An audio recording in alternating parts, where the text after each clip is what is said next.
रसोई में चूहों का कब्जा। रात के वक्त सुलोचना अपने पति के साथ कमरे में सो रही होती है। तभी सोम उसे उठाकर कहता है, आँख नहीं लग रही, न जाने क्या बात है। अरे रे, मैं आज आपको दूध देना ही भूल गई थी। रुकिए, अभी लेकर आती हूँ। दूध पिए बिना आपको सोने की आदत नहीं है ना जी। सुलोचना उठकर रसोई में जाकर स्टोव ऑन ही करती है कि उसके पैर के ऊपर से कुछ गुजरता है। क्या अड़ रहा है पैर में बार बार? चूहा! सुलोचना देखती है कि उसके पैर को एक बड़ा सा चूहा चाट रहा होता है। उसे देखते ही सुलोचना चीख उठती है। उसकी चीख सुनकर चूहा दुम दबाकर भाग जाता है और सभी हड़बड़ाकर वहां आते हैं। लगता है मम्मी जी को हार्ट अटैक आया है, इन्हें लिटा देते हैं। अरे अटैक आया मेरे दुश्मन को। तो आप चीखी क्यों? रसोई में चूहे मेरे पैर के ऊपर से गया बहू। हमारे घर पर चूहे? नहीं नहीं नहीं, तुझे भ्रम हुआ होगा सुलोचना। हाँ जी हाँ, मुझे भ्रम होते हैं ना। अरे अब शांत हो जाओ, इतनी रात को इतना शोर करोगी तो लोग घर के बाहर भीड़ लगा लेंगे। इस बारे में सुबह बात करेंगे। अगली सुबह सोम नहाकर पूजा करने बैठता है। वो भोग भगवान के आगे रखकर आंख बंद करता है और चूहा आकर भगवान के भोग में रखे लड्डू को खा जाता है। सोम जैसे ही आंखें खोलता है तो अपने सामने लड्डू ना देखकर चौंक उठता है। अरे वाह प्रभु, आपने मेरा प्रसाद ग्रहण कर लिया, ये तो चमत्कार हो गया। सुलोचना, बहू, अनुज, सब यहाँ आओ, देखो तो चमत्कार हुआ है। सभी वहाँ आते हैं। अब क्या हुआ पापा? अरे मेरी आंखों के सामने भगवान के आगे रखा प्रसाद गायब हो गया। शंभो शंभो।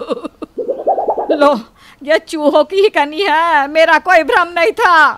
अरे तुम तो चुप करो सुलोचना, भगवान का आशीर्वाद जिसके किस्मत में नहीं उनको ऐसा ही लगता है। सोम और सुलोचना में फिर से बहस शुरू हो जाती है। हो गया पापा जी, मम्मी जी, मैं नाश्ता लगाती हूँ, आप खा लीजिए। प्रिया सभी के लिए खाना डाइनिंग टेबल पर लगाती है। अनुज जैसे ही सब्जी लेने के लिए बॉल से प्लेट हटाता है, उसमें से एक चूहा निकलकर सभी के सामने से पूंछ हिलाते रसोई की ओर चला जाता है, जिसे देखकर सब हक्के बक्के रह जाते हैं। तू सही कह रही थी सुलोचना। नहीं जी, ये तो आपका भ्रम है। यहाँ से कोई चूहा नहीं गया है जी। आपको सब्जी परोसूं? पर घर में चूहे आए कहाँ से? बाहर से ही आते होंगे, और कहाँ से आएंगे? अच्छा, याद आया मम्मी जी, आपने गैरेज के छज्जे से जो गोनी उतरवाई थी, कहीं उसी में से तो चूहे नहीं आ गए? लो देख लो, इसीलिए बोलता हूँ जो चीज़ जैसी है वैसी छोड़ दो। पर तुम्हें चैन कहाँ सुलोचना? तो मुझे क्या पता था कि चूहों ने उसमें बच्चे दिए होंगे। अच्छा ठीक है, मैं उसे कल ही निकलवा देती हूँ। कल क्यों मम्मी, अभी हटा देते हैं। अनुज और सुलोचना छत पर जाकर उस गोनी को खोलते हैं, पर उसमें लोहे के एक दो सामानों के अलावा कुछ नहीं था। इसमें तो चूहे की लिंडी तक नहीं है, मतलब इसके चूहे थे ही नहीं। ये प्रिया ना अपने ससुर की सगी है, दोनों हर चीज का इल्जाम मुझे पर लगा देते हैं। इसी बीच काम पर जाने का वक्त हो जाता है और अनुज और सोम काम पर चले जाते हैं। दोपहर के वक्त प्रिया रोटी बनाने के लिए एक लोई बनाती है। अब बेलन कहाँ गया? जब तक प्रिया बेलन ढूंढती है तब तक आटे की लोई गायब हो जाती है। लोई कहाँ गई? शायद बनाई नहीं होगी। प्रिया गूंदे हुए आटे से जैसे ही फिर से लोई बनाने के लिए हाथ आगे बढ़ाती है तो वो देखती है कि एक साथ 5-6 चूहे वही आटा खा रहे थे।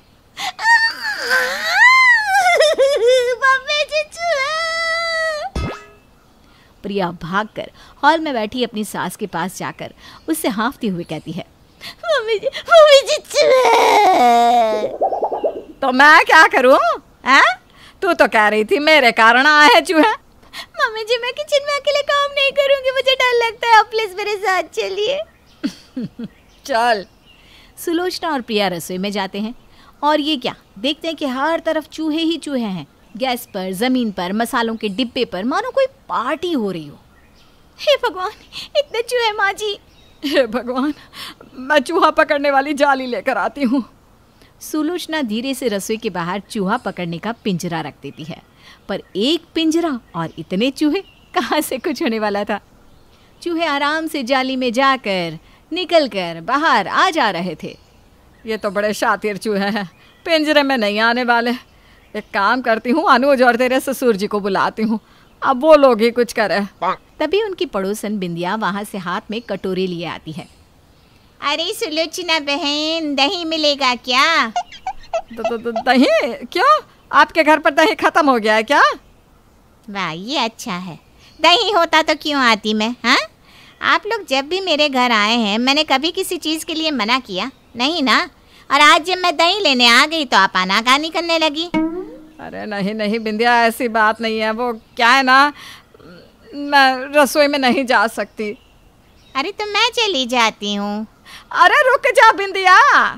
सुलोचना को साइड हटाकर बिंदिया सीधा रसोई में चली जाती है। बिंदिया अपनी साड़ी उठाकर सीधा घर के दरवाजे से बाहर भाग जाती है। मैं सबको बताऊंगी, आप लोगों ने चूहे पाल कर रखे हैं। अगर हम मोहल्ले वालों के घर में चूहे आए ना तो हमसे बुरा कोई ना होगा। इसी तरह चूहों का आतंक उनके घर पर बढ़ता ही जाता है। अब मजबूरन सभी को बाहर से खाना मंगवा कर खाना पड़ता है।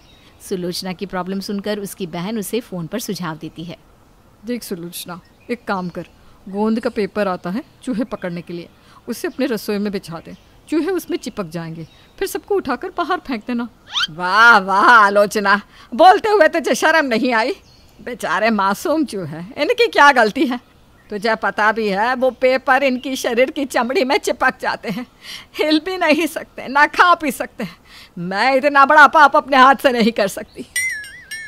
कहते हैं ना, जानवरों को हमारे मन की भाषा अच्छी तरह समझ में आती है, और सुलोचना के अच्छे मन के कारण भगवान भी उसकी इस चिंता की मुक्ति का रास्ता उसे दिखा देते हैं। सुलोचना वॉशिंग मशीन में कपड़े डाल रही थी कि तभी वो देखती है कि वॉशिंग मशीन के पीछे ज़मीन में बनी नाली के आगे लगा नेट हटा हुआ है और एक चूहा उसी में से अंदर आ रहा है। तो अब समझी कहाँ से आए चूहे, पर ये जाली हटाई किसने? सुलोचना सभी से इसके बारे में पूछती है। वो तो मैंने हटाई थी मम्मी जी। और बिल मुझ पर फाड़ दिया। अब मेरी बात सुन, कुछ बिस्किट के पैकेट लेकर आ। हम एक एक कर बिस्किट को रसोई से लेकर इस नाले के रास्ते तक सजा देंगे।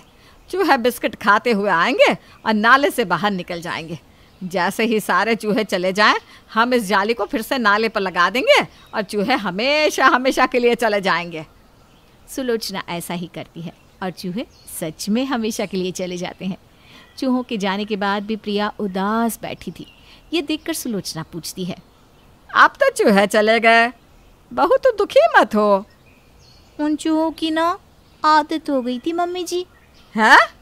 उनसे मिलने आप फिर से जाली मत हटा देना।